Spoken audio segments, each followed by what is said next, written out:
Yellampalli project ముంపు గ్రామాల ప్రజలు భయం గుప్పిట్లో బిక్కుబిక్కుమంటూ బతుకుతున్నారు. గంట గంటకు గోదావరి వరద పెరుగుతున్నా తమ గ్రామాలను వదిలిపెట్టేది లేదని నిర్వాసితులు భీష్మించుకున్నారు.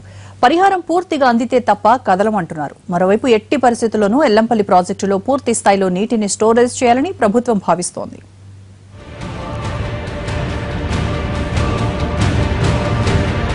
ఆదిలాబాద్ జిల్లా ఎల్లంపల్లి ప్రాజెక్టు ముంపు గ్రామాల్లోకి క్రమంగా నీరు చేరుతోంది. ప్రాజెక్టు పూర్తిస్థాయి నీటి మట్టం 148 మీటర్లు కాగా ప్రస్తుత నీటి మట్టం 142 మీటర్లు.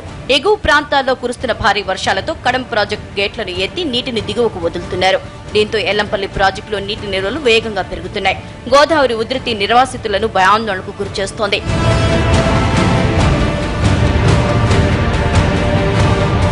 ఎల్లంపల్లి నీటి మట్టం మరో 2 మీటర్లు పెరిగితే కొండపల్లి, చందనాపూర్, కర్ణమామిడి గ్రామాలు నీట మునిగే ప్రమాదం ఉంది. ఇప్పటికే ఈ గ్రామాల్లోకి నీరు చేరుతోంది.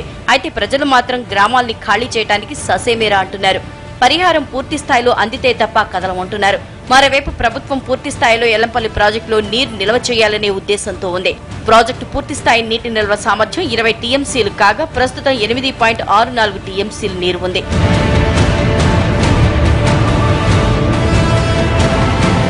ఎల్లంపల్లి ప్రాజెక్టు నిర్వాసితుల్ని పునరావాస శిబిరాలకు తరలించడం అధికారులకు తలనొప్పిగా మారింది. పరిహారం పూర్తి స్థాయిలో అందిస్తామని నీటిపారుదల శాఖ మంత్రి హరీష్ రావు చెప్పినా ఇంకా అమల్లోకి రాలేదు. మరోవైపు కరీంనగర్, ఆదిలాబాద్ కు మధ్య రాకపోకలు సాగించే రాయిపట్నం వంతెన పూర్తిగా మునిగిపోయింది. పక్కనే నిర్మిస్తున్న బ్రిడ్జి పనులు ఇంకా పూర్తి కాలేదు. దీంతో ముంపు గ్రామాల ప్రజల్ని తరలించడం సాధ్యం కావటం లేదు.